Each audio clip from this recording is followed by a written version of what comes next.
कबीर जी की जीवन लीलाओं के संबंध में भाग 1 में आपने देखा कि किस प्रकार कबीर जी ने हजारों लोगों की उपस्थिति में मृतक गाय को जीवित किया और इसी घटना के कारण दिल्ली का सम्राट सिकंदर लोधी जो मुसलमान था कबीर जी से बहुत ज्यादा प्रभावित हुआ। लेकिन कर्महीन इंसान कभी किसी दूसरे की प्रशंसा बर्दाश्त नहीं कर सकता और इसी कारण शेख तकी जो सिकंदर लोधी का धार्मिक पीर था कबीर जी की प्रशंसा न सुन सका। जब राजा ने शेख तकी को ये कहा कि कबीर जी बहुत समर्थ हैं और उन्होंने मरी हुई गाय को भी जिंदा कर दिया तो शेख तकी ने इसे मानने से इनकार कर दिया और कहा कि ऐसा कभी हो ही नहीं सकता और यदि मेरी आंखों के सामने किसी मुर्दे को जिंदा किया जाए तो मैं कबीर जी की समर्थता को मान सकता हूं। दरअसल कबीर जी ने हर उस लीला को किया जो वेदों में परमात्मा के गुणों के बारे में कही गई है, क्योंकि परमात्मा को पहचानने का यही एकमात्र आधार है कि परमात्मा के जो गुण वेदों में लिखे हैं वैसी ही लीलाएं यदि किसी ने की हो तो वो परमात्मा है। शेख तकी ने कहा कि यदि मेरी बेटी जो काफी दिन से मृत है और कब्र में दबा दी गई है, यदि कबीर जी उसको जीवित कर दे तो मैं मान लूंगा कि कबीर जी अल्लाह के रसूल हैं। तो क्या कबीर जी ने किसी मुर्दे को शेख तकी के सामने जीवित किया या नहीं किया, इस विषय में संत रामपाल जी महाराज जी का सत्संग सुनते हैं। एक समय एक शेख तकी नाम का सिकंदर लोधी दिल्ली के बादशाह का गुरु था, धार्मिक गुरु था।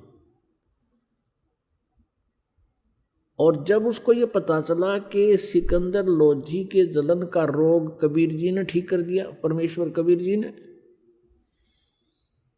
और सिकंदर लोधी ने बताया कि मैंने अपने हाथों से अपनी तलवार से स्वामी रामानंद जी को मार दिया था, कत्ल कर दिया था, उसका धड़ से अलग कर दी थी उनकी जो है गर्दन, और कबीर जी ने जीवित कर दिया है। इस चीज को देख करके शेख तकी के मन में बहुत ईर्षा होगी कबीर जी के प्रति कि ये इतना प्रभाव जमा बैठा है राजा के दिल में, अब मेरी दाल गलेगी नहीं। और जब तक मैं कबीर जी को सिकंदर लोधी बादशाह के हृदय से नज़रों से नहीं गिरा दूंगा तब तक मेरी रीवैल्यू नहीं होगी। इस सोच से, इस दृष्टिकोण से उसने कबीर जी को नीचा दिखाने के लिए एक दिन राजा काशी से आ रहा था सिकंदर लोधी, साथ में कबीर जी भी थे और शेख तकी भी थे। बनारस से दिल्ली लौटते समय एक दरिया के किनारे रात्रि में पड़ाव कर लिया था। अब शेख तकी ने कहा था,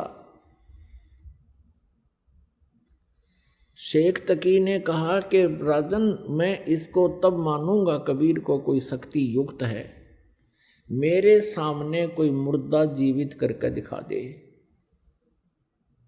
ये तो जादूगर है। सिकंदर आपने उनकी गर्दन काट दी, इसने तुरंत जीवित कर दी होगी, जब जानूं किसी मुर्दे को जीवित करके दिखाए तब मानूं मैं, अन्यथा मैं सब मुसलमानों को कह दूंगा कि सिकंदर लोधी हिंदू बन गया है, इसने हिंदू गुरु बना लिया। इस बात का सिकंदर लोधी को पता था कि मुसलमान भोली श्रद्धालु मुसलमान जितने भी हैं वो शेख तकी के प्रत्येक आज्ञा का पालन करते हैं। इसने एक बार ये आग लगा दी तो तेरा राज्य नहीं रहेगा। चिंतित हुआ सिकंदर लोधी, तब परमेश्वर कबीर जी ने कारण पूछा तो कारण बताया कि ये शेख तकी ऐसे ऐसे कह रहा है भगवान, और ये सचमुच वहां दिल्ली में जाकर आग लगा देगा, सब मुसलमानों को मेरे विरोधी कर देगा, मेरे राज्य को खतरा हो जाएगा, मैं इसलिए चिंतित हूँ। ये कहता है कि एक मुर्दा कोई जीवित करे कबीर तब मैं मानूं। कबीर साहब ने कहा कि उसको कह दो कि एक मुर्दा ढूंढ लाओ कोई।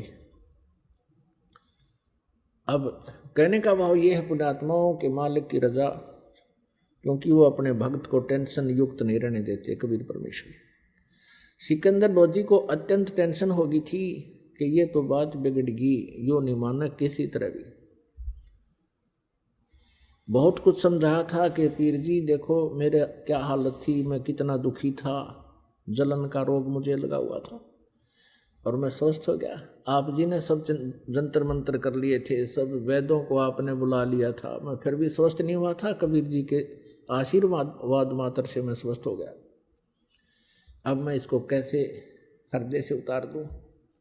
शेख तकी की तो दूनी भौंट सुकड़गी, उनकी त्योड़ी पड़गी।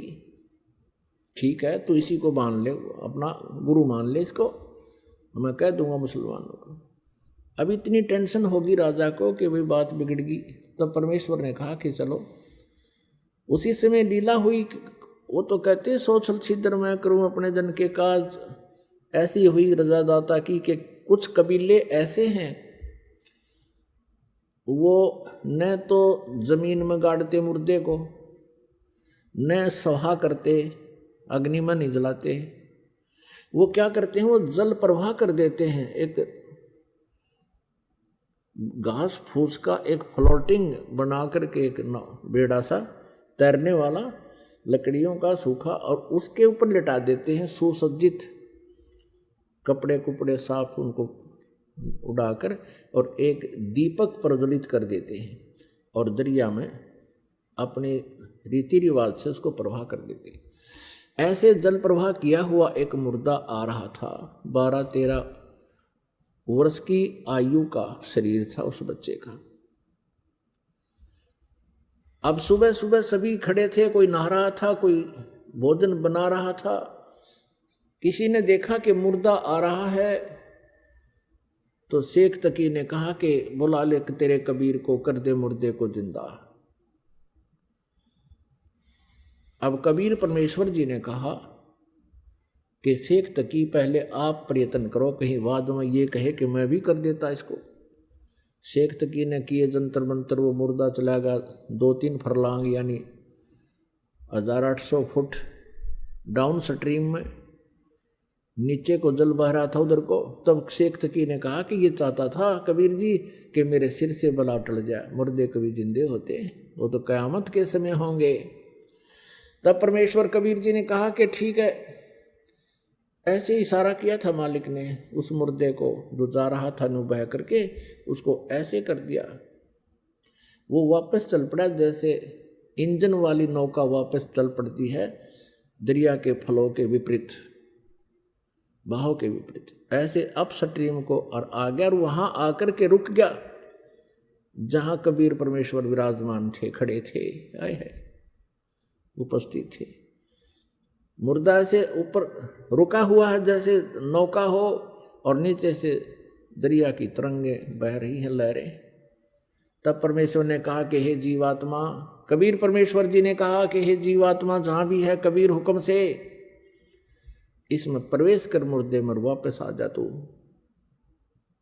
एकदम वहीं से वो आत्मा वापस प्रवेश हुई और वो लड़का जीवित होकर के बाहर आके परमेश्वर कबीर जी के चरणों में दंडवत प्रणाम किया। बोलो बंदी छोड़ कबीर साहेब की जय हो।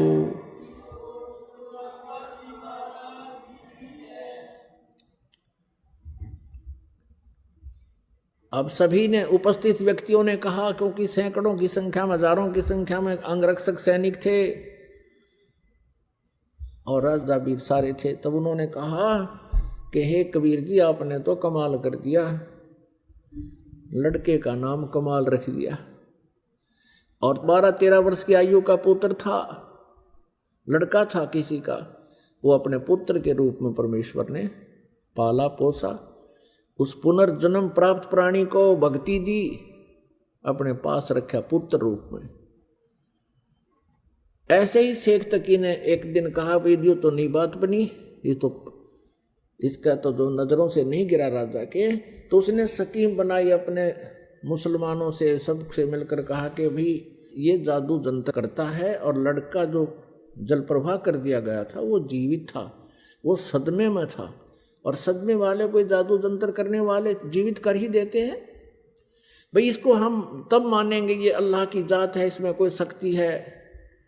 मेरी पुत्री जो कब्र में दबा रखी है, शेख तकी पीर की पुत्री, कुछ दिन मरे हो गए थे उसको, और वो कब्र में दबा रखी थी, महीने या 20 दिन या जीते 2 महीने की 6 भी नहीं थी। और कहने लगा जब जानो मैं इसको, मेरी बेटी को जीवित करके दिखा दे। फिर वही समस्या पैदा करती। सिकंदर लोधी फिर टेंशन में। कबीर परमेश्वर ने कहा कि टेंशन ना करो राजन, कह दो इसको, शेख तकी को कह दो कि मुनादी करवा दे, आसपास अनाउंसमेंट करवा दे कि आज से तीसरे दिन वो लड़की जीवित की जाएगी जो कब्र में दबी हुई।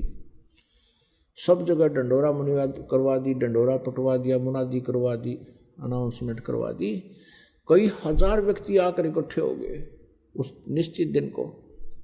कब्र फुड़वा दी, बच्चे का शरीर सूखा पड़ा था। अब परमात्मा ने कहा कि शेख तकी तू भी कर ले ट्राई कर दे, फिर बाद में न्यू कह मैं जीवित कर दूँ। तो उपस्थित व्यक्तियों ने कहा कि भगवान अगर ये कुछ करने योग्य होता अपनी बेटी ने कौन मरने देता, इसके पास कुछ नहीं है, आप दया करो। तब परमेश्वर ने कहा कि हे शेख तकी की लड़की तू जीवित हो जा। वो जीवित नहीं हुई। दोबारा फिर कहा परमात्मा ने कि शेख तकी की लड़की जीवित हो जा, नहीं हुई। तीसरी बार फिर कहा, नहीं जीवित हुई। अब शेख तकी ने बंगड़ा पा दिया, नाचर कूद, क्या देखा, ढोंगी का ढोंग पकड़ा गया। अब कर देना जीवित, अब कर देना जीवित। अब उस शेख तकी पाप आत्मा को अपनी पुत्री के जीवित न होने का गम नहीं था, और परमात्मा की प्राज्ञ की खुशी मना रहा था। कहते हैं राज तजना सहज है, सहज तरिया का ने, और ये मान बढ़ाई ईर्षा दुर्लभ तजनाई। और ये तजे बिना भगवान नहीं मिल सकता। तब परमात्मा ने क्या कहा कबीर जी ने कि हे जीवात्मा जहां भी है तू, कबीर हुक्म से वापस आ जा और इस बच्ची के शव में प्रवेश कर और जीवित होकर बाहर आ जा। इतना कहते ही उस शरीर में हलचल हुआ, ऐसे कंप कपी, और एकदम वह बेटी खड़ी हुई। 12-13 वर्ष की उम्र की आयु थी उस समय उस लड़की की भी, और बाहर आकर दंडवत प्रणाम किया कबीर परमेश्वर को। सबने कहा कमाल कर दिया भगवान, कमाल कर दिया। कोई 1000 व्यक्ति इकट्ठे थे, देख रहे थे इस दृश्य को। कमाल कर दिया, कमाल कर दिया। लड़की का नाम कमाली रख दिया, अपनी बेटी के रूप में अपने पास रखा। अब कबीर परमेश्वर जी ने कहा कि जा बेटी अपने पिता शेख तकी के साथ। तब लड़की ने 1.5 घंटा तक प्रवचन किए कि मेरा और शेख तकी जी का जितना संबंध था पुत्री और पिता का, वो समाप्त हो चुका था। मेरी आयु मनुष्य की शेष नहीं थी। अब उस लड़की ने कहा कि हे श्रोताओं, ये पूर्ण परमात्मा है, ये कबीर अल्लाह है, ये अल्लाहु अकबर है, ये स्वयं उतरे हैं। अपने पिछले जन्म की कई कहानी सुनाई कि पहले जन्म में मैं एक राबिया नाम की लड़की थी, ये परमात्मा मुझे वहाँ भी मिले थे। 4 वर्ष मैंने इनकी भक्ति की थी, फिर वह साधना त्याग दी थी, लोक लाज में आ गई थी। उसके कारण मुझे फिर एक और मनुष्य जीवन मिला बनसुरी का, और तीसरा जन्म मुझे आज ये कमाली का मिला था। ये भी मेरा उस भक्ति के, उस 4 साल की भक्ति जो मैंने की थी, उसके कारण ये 2-1.5 मेरे अनमोल जन्म मुझे मिले थे। और अब मेरी कोई शेष जीवन नहीं था। ये पूर्ण परमात्मा आए हैं। मैंने भी गलती की थी लोगों, अब मैं बोलूँगी नहीं इस भगवान को। इन्होंने मेरी दिव्य दृष्टि खोल दी है और मुझे पिछला ज्ञान हो गया है। उसके बाद वो लड़की ने धिक्कार दिया शेख तकी को कि तू मनुष्य नहीं शैतान है, भगवान आए हैं तो ईर्षा कर रहा है। वो कहता है इसने मेरी लड़की को बहका लिया, जद्दू जंत्र कर दिया, इस पर कोई प्रेत छोड़ दिया, इसकी ओर ही बोल रही है। माना नहीं वो नालायक। लेकिन अन्य हजारों की संख्या में उपस्थित व्यक्तियों ने परमात्मा की जय जयकार की और नाम लिया, उपदेश लिया और शिष्य बन गए। अपनात्मा परमात्मा की परिभाषा को समझने के लिए बहुत से प्रमाण आपको देने पड़ेंगे और तभी हम भगवान को पहचान सकेंगे। जब तक हम भगवान को नहीं पहचानेंगे, परमेश्वर को, हम अपना कल्याण नहीं करवा पाएंगे, क्योंकि हमें कोई ना कोई भ्रमित कर ही देता है। काल का दूत कोई ना कोई ऐसी स्टोरी सुना देगा जिससे आपको विचलित कर देगा, लेकिन इन प्रमाणों से आप विचलित नहीं हो सकते। अब ये कमाल और कमाली बेटा और बेटी के रूप में परमात्मा के पास रहे। कबीर परमेश्वर का कोई पत्नी नहीं थी, उन्होंने कोई विवाह नहीं कराया था। 2 माता पिता थे, मुंह बोले उनका जन्म मां से नहीं हुआ था। कमल के फूल पर बनारस में लहर तारा नामक एक सरोवर के ऊपर विकसित कमल के फूल पर परमात्मा ने शिशु रूप धारण किया था। नीरू और नीमा नामक एक दुल्हा दंपति उसे उठा ले गए थे। जुल्हे का कार्य करने लगे, बड़े होकर के लीला में अपने जो प्रत्येक युग में करते हैं उनका विधान है, और जिसका वेदों में प्रमाण है कि परमात्मा ऐसा ही करता है, वो ऐसा ही किया करते हैं।